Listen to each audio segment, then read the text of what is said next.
I'm Brad Remillard, one of the founding partners of Impact Hiring Solutions. I'm here to talk to you today about how you can win the phone interview. The phone interview for us is absolutely positively the most important interview you're going to have. If you don't win the phone interview, you will never get the job, you will never get the face-to-face interview, and you'll never get the offer.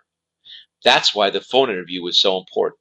And yet, most candidates never adapt or adjust or understand how different and how unique the phone interview is from the face-to-face interview.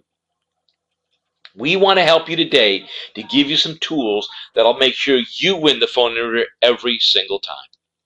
Some of the unique things about the phone interview: number one, very limited time. A phone interview is usually maybe a half hour. That's half to two-thirds less time to get your point across than a face-to-face interview. With the phone interview, you have to learn how to speak in sound bites. You have about a minute or so to get your point across, which means you have to be succinct, articulate, focused, and right to the point. Because if you ramble on, we'll see in a minute, you've lost the other person. The time factor changes the interview dramatically when you have a phone interview. Recognize there are only three things you can measure on a phone interview. You can measure energy, enthusiasm, you can measure some basic skills, and you can measure how a person communicates. And finally, recognize or understand there's only one reason for a phone interview: to get the next face-to-face interview, to get you in the door.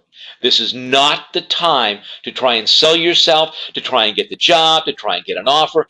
This is the time to be focused, succinct, right to the point, so you get invited into the face-to-face interview.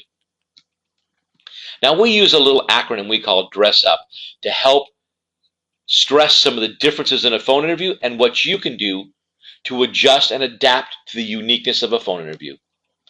The first thing we want to tell you is, number one, don't take the call. Don't answer the phone. Wait until you're prepared. By not taking the call and having the company or hiring manager or HR person go to voicemail, they're liable to leave you a message. Hi, this is Bill Johnson from ABC Manufacturing. I'm calling about a director of purchasing position. Can you give me a call back? Blah, blah, blah. You just got some valuable information. You can research the company. You know it's about a director of purchasing. You can get prepared with some questions, and now you're in control. This is one of the few times in an interview that you as the candidate can be in control. I hear all the time, but if I don't take the call, I might not get an opportunity to have the interview. And my answer is, really? What if you were in another interview when they call? Would you take the call, or would they go to voicemail? What if you were on the phone with another interview? What would you do? They'd go to voicemail. There's times we just can't take the call. But it's worse to take a call and not be prepared and lose the phone interview than to wait till when you can do it on your terms and when you're in control. Or remove obstacles. Never, never, never have a phone interview on a cell phone. You don't want to waste valuable time saying, can you hear me now? Is this better? Let me call you back as soon as I get to a better station. They're not going to do that. You want to use that time to sell yourself. So the third thing to know is R stands for remove call and email blocking. You don't want to have someone get any phone call that says, please hang up and call back by dialing *82. You don't want an email back as the recruiter or hiring manager saying, here, I'm blocking spam, so go to this website, click this link, and then come back and send me my email. They probably aren't going to do that. You want them to get in touch with you, leave you a message so you can re-engage them when it's best for you. Energy and enthusiasm is one of the three things you can measure. And it gets to communication. This, I believe, is one of the biggest reasons candidates fail the interview. They fail to show energy and enthusiasm and passion in their voice. Many people have monotoned or very soft voices.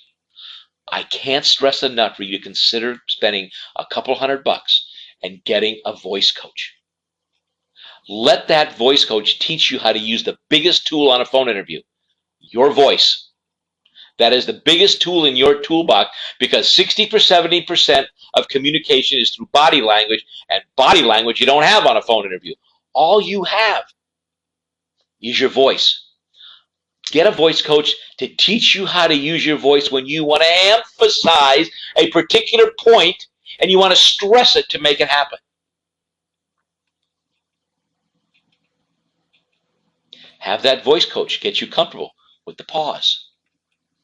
And when should you lower your voice, talk slower or faster to change the tone and control the interview? There is nothing more valuable than to have a voice coach.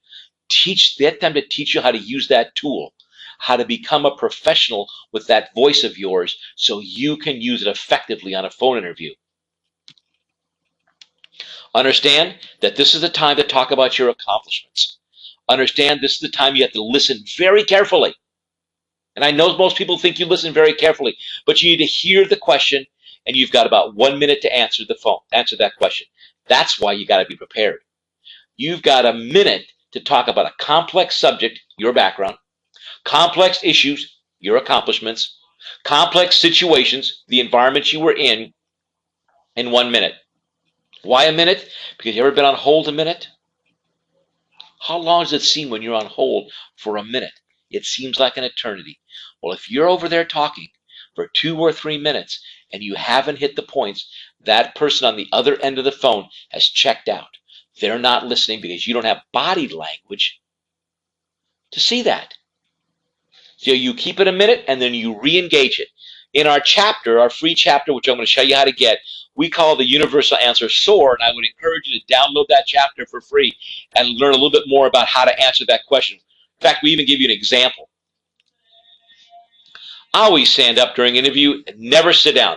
Walk around. It helps with energy, which is communication, which is one of the most important 3 things they can measure, and enthusiasm and energy on a phone interview. Understand the true purpose of the phone interview is to understand the position. Know what the position is they're talking about. Ask for clarification if you have to. Simply say, I want to make sure that I target my questions and answers to you specifically, and I'm helpful on your questions. Can you give me just a minute or so and tell me a little bit about the position and some of the important points, and I can target my answers? Get clarification, and then use SOAR to answer your questions. And remember, there is only one purpose for the phone interview, and that's to get the face-to-face. This is not a time to give your bio. It's a time to hit the high points and then move to the next step. I mentioned earlier, we believe this is such an important topic, such a misunderstood, misdiscussed, rarely discussed topic that we're giving away for absolutely free, a much more in-depth discussion than I can do here today. Just go to impacthiringsolutions.com, click the free tab on the menu on top, and get our free chapter, which goes into a lot more depth about the uniqueness of the phone interview and what you can do to adapt to that phone interview. Thanks again. This is Brad Relmer with Impact Hiring Solutions, making sure you win the next phone interview so you win the job.